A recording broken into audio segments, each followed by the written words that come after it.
are you today? I'm doing great. Ready for a little camping trip? Oh boy, that sounds nice. Okay, Yeah. How are cool. you? I am doing great. I'm doing great. All good. All good at this end.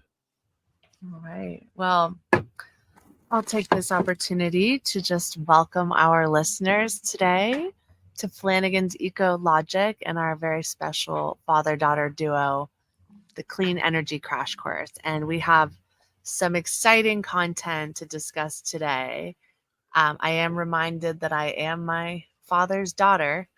um, with a passion that was brought to life. We're going to talk about the emissions time bomb.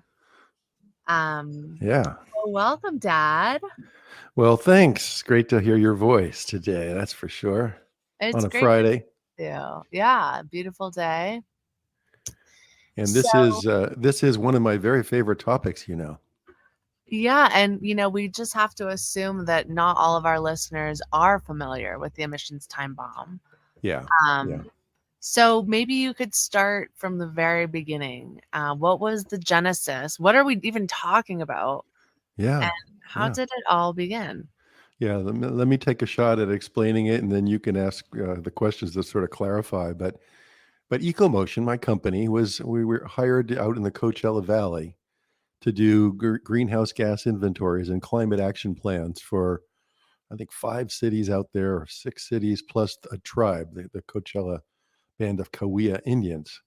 Um, and we had a lot of money in the budget for community outreach, and I sort of didn't know what to do and what we could do to raise awareness about the enormity of the greenhouse gas problem. Some of those cities out there are very, very conservative. So I was really scratching my head trying to figure out what to do.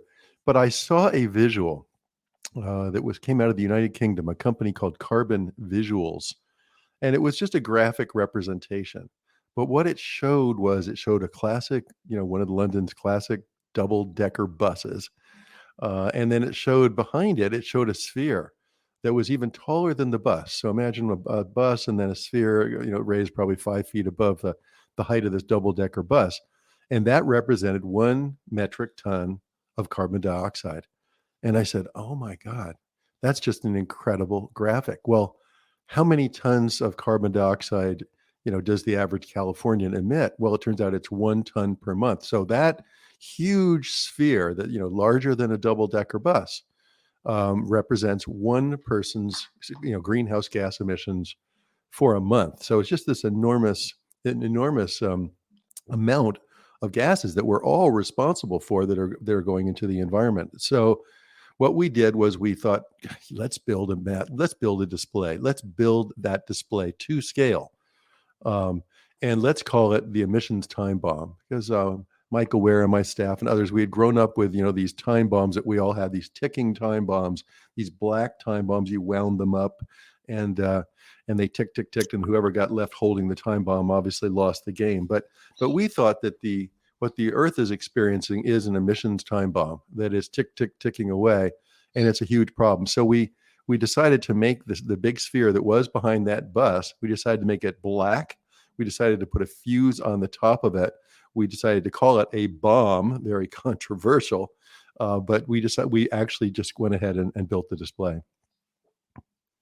It's pretty extraordinary. And it's pretty massive and hard to believe that Americans are emitting double digits of those every year because the atmosphere is not unlimited. It's just a tiny little film around the biosphere. So can you talk about how our carbon dioxide emissions are compounding in the atmosphere and why it's a problem?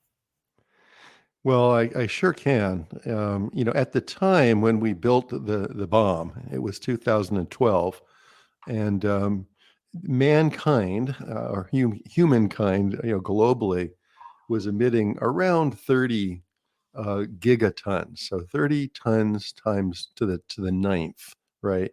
Or 30 billion gigatons per year. So just this enormous amount. And so that would be like 30 billion of the emissions time bombs that we're talking about. I just checked the data this morning. We're up to around 36 billion gigatons of greenhouse gases that are being, pumped out into the environment.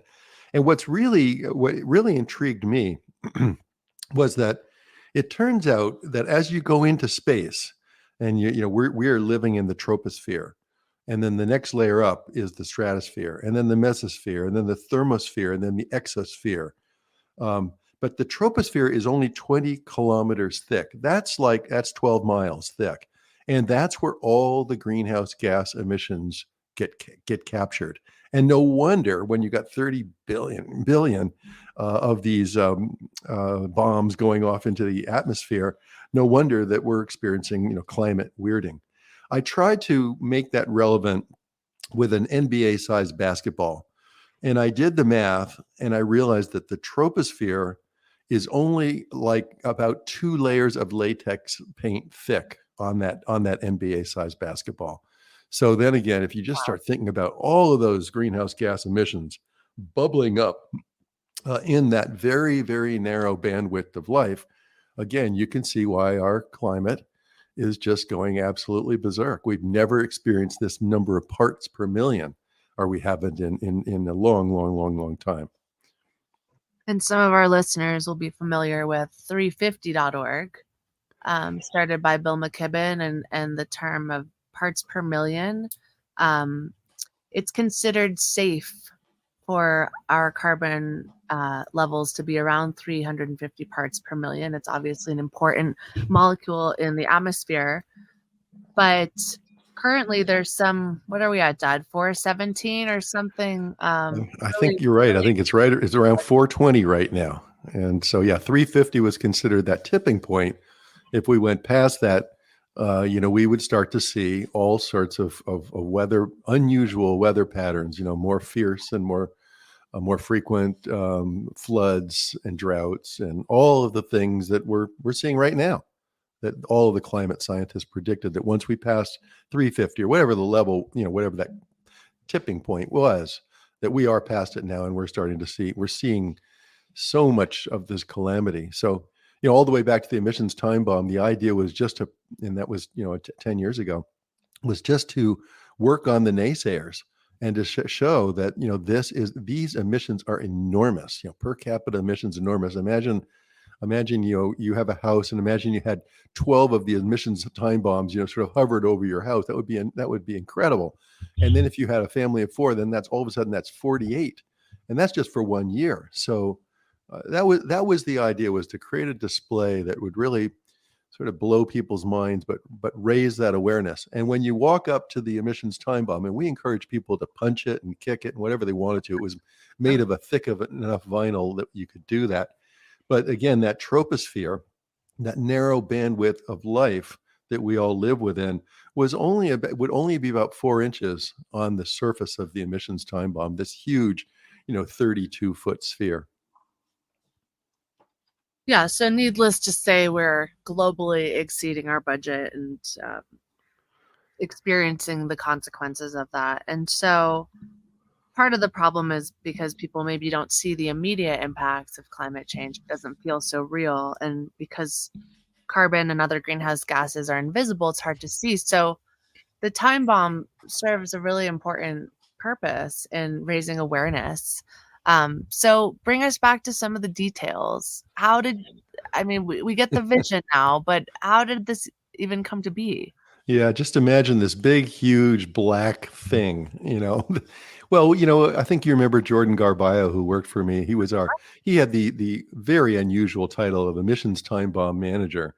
But his job was to try to figure it out. How would we simulate that graphic, that image that we'd seen from London? And he immediately got us into the bounce house technology. You see these, well, we all know what bounce houses are, but you also see these large displays on top of car dealerships and other retail furniture stores where they've got a massive panda bear or something up there. And those are inflatables. They're called inflatables, and they have a blower that electric blower that's just pumping air into them. They're kind of leaking gases over time or leaking air over time, but they keep pumping them up just like a bounce house does. And so we thought, let's consider that. And we found a group called Inflatables 2000, and they had never made a inflatable this large. And they'd never done anything quite like it. So they were intrigued by it. We actually had to scale it. We wanted it to be accurate. We wanted it to be 1 metric ton of CO2. And when we say that, you'd say, well, what temperature? And we would say 20 degrees C Celsius. And we would say 1 atmosphere for the atmospheric pressure. It turns out we couldn't build to that spec. We actually had to use a slightly colder temperature, 0 degrees Celsius, to stay within their manufacturing or their fabrication limits. So we ended up with a sphere that is, just shy of 32 feet in diameter, and then it's got this huge donut at the bottom that that keeps it stable, and then it's got a large fuse coming out of the top. It cost about $7,500 to make this display. And then we were like, oh my God, now we have this thing. Now what do we do? So the first thing we wanted to do was to test an inflation. So we had everybody come over to my house in Glendale, where we've got a fairly sizable front lawn. And we unfolded it or rolled it all out, and then we plugged it in, and we started blowing it up. And it was like the Blob, this big, like a huge air mattress, a huge black air mattress that just started bubbling up like the Blob. And then it got bigger and bigger, and all of a sudden it was above our heads. And then all of a sudden it literally went as high as the house itself, which is a 2-story house with a pitched roof on top of that. Right off the bat, ABC News, the helicopter somehow caught wind of it and came over, and we made the evening news about some crazy guy in Glendale that's apparently just displaying, the ravages of climate change or something like that. So that was the beginning. And we realized then that we really had one of the best visuals for climate change and greenhouse gases. Like you said earlier, all these gases are invisible. People can easily say, oh, they don't even exist. So putting it into a very kind of a shocking form, we thought was very useful. And it certainly got a lot of attention. Yeah, certainly went off with a bang. It certainly did. I'm getting an eye roll from Alex. So tell us about, what happened next. I mean, how did you use the emissions time bomb to raise awareness? It really went back to its really intended purpose. Was, we had this contract in the Coachella Valley.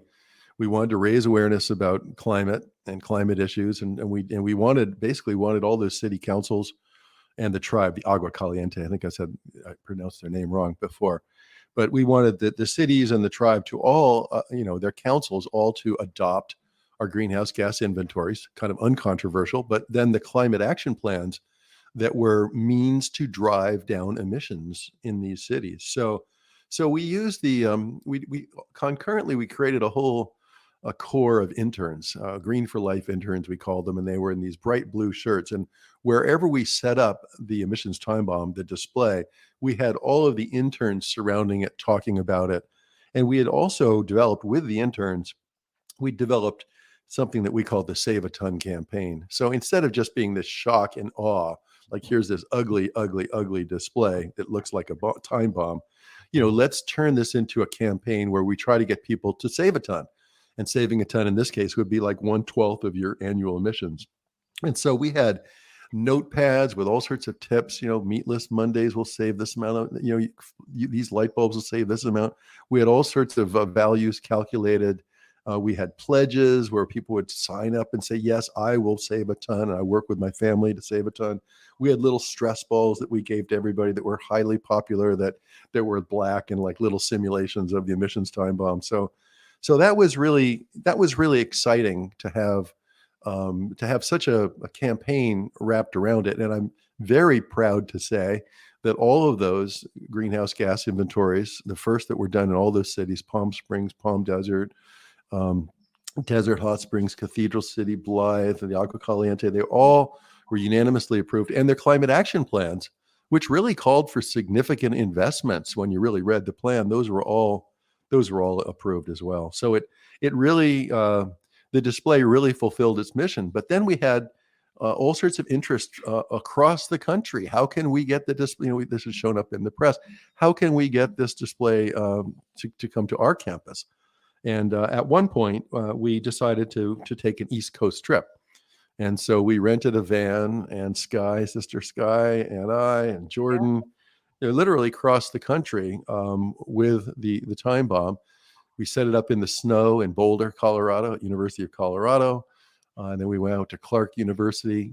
Just as we were coming into Boston, they were just capturing the Boston Marathon bombers. And here we were coming with a large display of a bomb.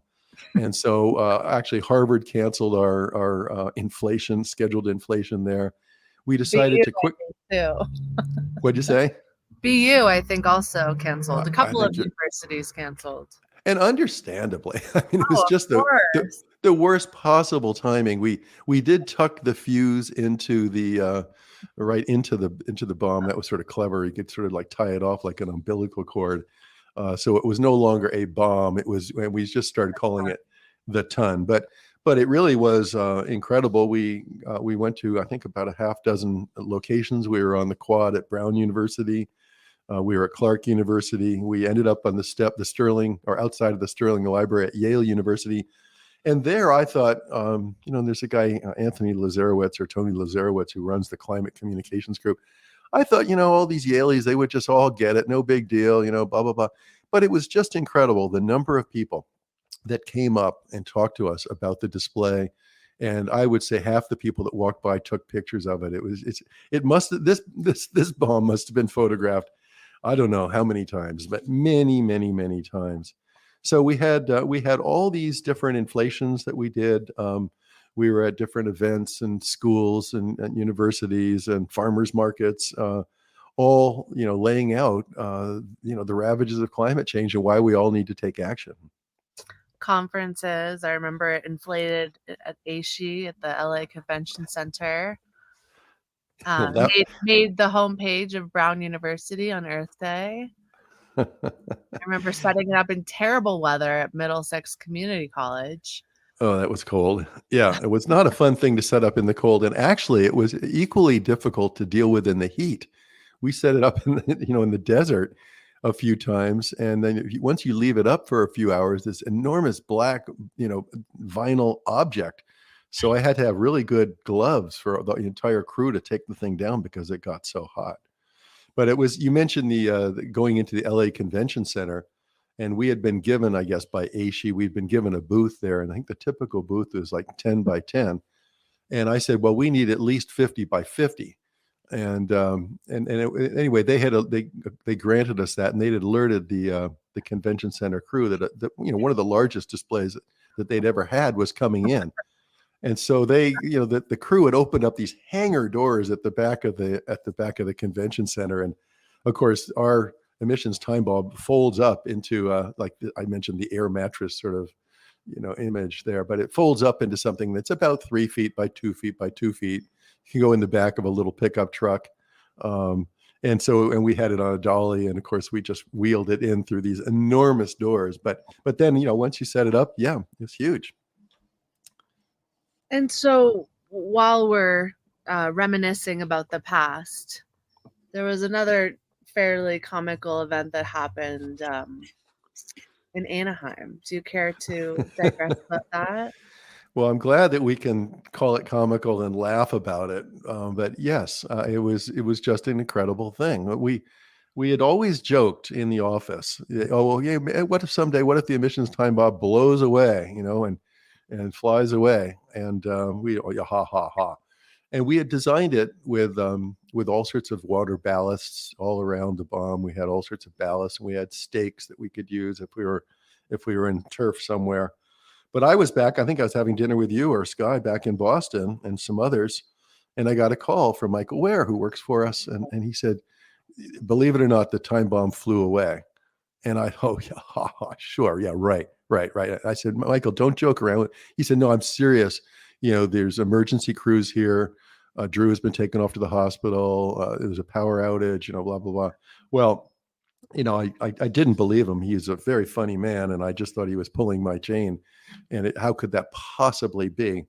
But what ended up happening was, as our team was setting up the bomb in Anaheim at an elementary school site where they were going, or maybe, I think it was elementary school site where they're having a science fair. They were setting it up, and it had reached inflation, and there hadn't been any wind at all. And before it was all properly tied down and ballasted, a wind came up, and literally the bomb just flew like a beach ball at the beach. And this thing was huge. I mean, 32 feet in diameter is very, very large. It's a very large ball.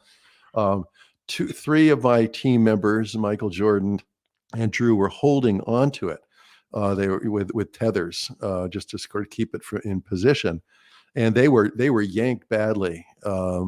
Literally, three staff ended up in the emergency room that night, with burns on their hands, dislocated fingers. Thank God that Drew, who was lifted into the air and fell down about 10 feet onto his back, thank God he was okay. But it was a really, really scary thing.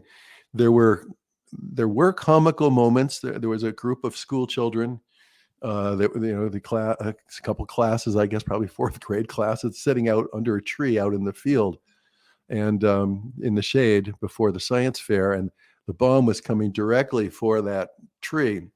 And I guess one of the teachers yelled to the kids, "Run for your life!" The kids are scattering like it was just amazing. And then the bomb took out lots of branches in the upper part of the tree. Fortunately, no kids were hurt. And then it rolled over a 4-lane highway. Fortunately, no car accidents occurred. And then it rolled over this lady's house, and she was a Frito-Lay's company night worker, and she was sleeping in her house. And she told us later, what the heck? She had no idea what had happened, but it rolled over her house, taking out all the antennae and the vents and everything. And then it went into her back alleyway and shorted out the power lines.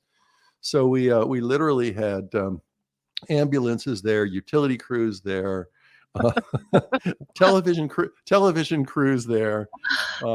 And we learned a huge, I mean, we're an environmental consulting company.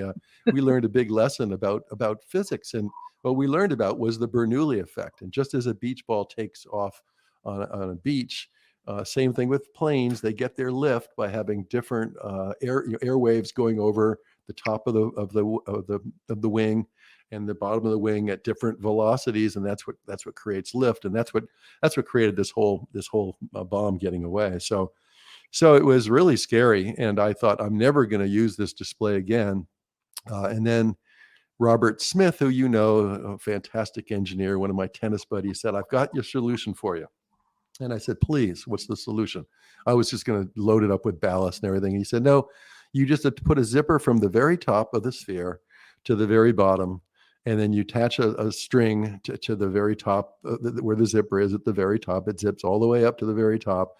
And then you just tie that string on Earth or to a truck or wherever it is, so that if the bomb takes off, the zipper just completely bifurcates the emissions time bomb, and then it immediately deflates." So that was the fix, but it was, boy, it was an exciting adventure. Talk about trial and error, and thank God for insurance and that nobody was hurt. Yeah. And so the time bomb has had quite a life. And I know you had it for what, 10 years or so? Yeah. 10 About years. that? And then Go ahead. it was time for it to find a new home. And I forget, how were you contacted by the folks in London? Well, we've had over the years, we've had interest in the emissions time bomb literally from around the world. People have asked us for its specifications. They've asked if they can rent it or they can borrow it. And we've always said, geez, we'll give you the specs easily. That's an easy thing to do. And we'll let you know how much we spent. We're very transparent with the whole thing. But we'd never obviously shipped it somewhere because it's so heavy. Not only have the actual bomb itself, but then you've got the blower, and then you've got all the ropes and the lines and all the ballast bags and the stakes. I mean, it really is it's quite an operation when you really get down and take a look at it. So, but there had been, but I was at a certain point, I guess a couple of years ago, I just said, you know what, it really is time to have this thing move on. And so this fellow from the United Kingdom, Dara Coleman, nice guy, said to me, is it possible to rent it? And I said, oh, we don't really care about renting it, but if you want to buy it, we could work something out. He was leading a group called WACC, War Against Climate Change, in the United Kingdom, and a nonprofit, environmental group, obviously concerned about climate change. And he just thought it would be perfect. So we made arrangements for him to ship it to the United Kingdom, and then after he'd used it a few times and checked it out, he could send us some money. Unfortunately, so he did all that. He did all the shipping. We had it all boxed up, and at gross cost, the emissions time bomb was loaded onto a freighter, and or I guess a train across the country, or maybe a truck across the country, truck-train combination, and then onto a boat off to England. And at this point, Dara Coleman, I'm rather disappointed. He's not been able to get any permits to inflate the bomb over there, so he hasn't been able to use it. And so he's the contract is written that if he doesn't use it, he has to send it back. And so I'm I'm very disappointed. I don't want it back. We had a good run with it. It's a fantastic display. I just like to have it.